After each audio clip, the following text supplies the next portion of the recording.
Criminal bill pay क्या कहेंगे sir? भाई क्रिमिनल बिल जो लाया जा रहा है वो इसलिए लाया जा रहा है कि जब संविधान बना होगा तब शायद संविधान बनाने वालों को, देश के निर्माताओं को इस बात का एहसास ही नहीं रहा होगा कि लोग, सत्ता में बैठे हुए लोग इतने करप्ट हो जाएंगे, इतने भ्रष्टाचारी हो जाएंगे, इतने बड़े क्रिमिनल होंगे कि उनको जेल जाना पड़ेगा, और उससे भी बढ़कर कि वो जेल जाने के बाद भी अपना पद नहीं छोड़ेंगे। तो मुझे लगता है कि जो बिल आ रहा है वो ठीक बिल है कि अगर आप पर कोई इल्ज़ाम है, आपको जेल में जाना पड़ रहा है, तो आप जेल से बैठकर सत्ता नहीं चला सकते हैं।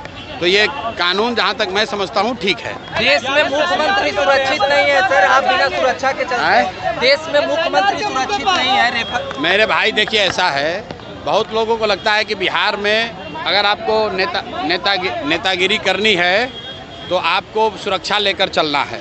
यहाँ पर कोई मुखिया भी बन जाता है तो 4 गो गार्ड लेकर चलता है।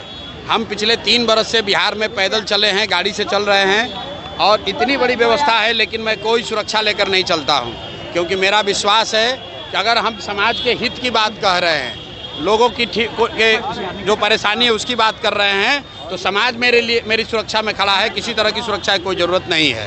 सरकार ने, बिहार सरकार ने कहा है कि तेजस्वी यादव ने कहा है कि राजद लाठी के साथ लैपटॉप वाली पार्टी है। चलिए, कम से कम तेजस्वी यादव ने स्वीकार कर लिया कि ये गुंडों की पार्टी है।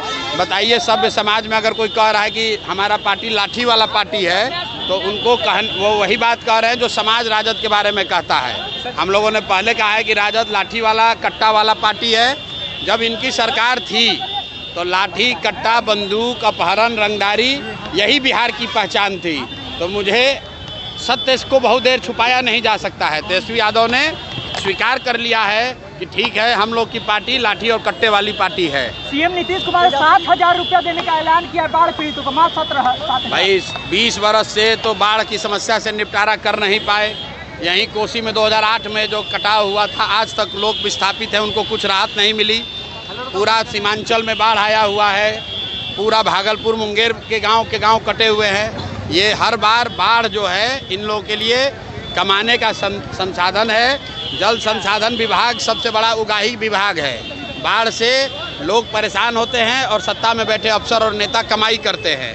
इसलिए बाढ़ पर ये लोग क्या कर रहे हैं, इससे जनता को कोई लेना देना नहीं है। जनता देख चुकी है, 30 बरस में बाढ़ की समस्या ना खत्म हुई, ना इस तरीके से आगे खत्म होगी। आपका क्या प्लान होगा? आपका क्या प्लान होगा?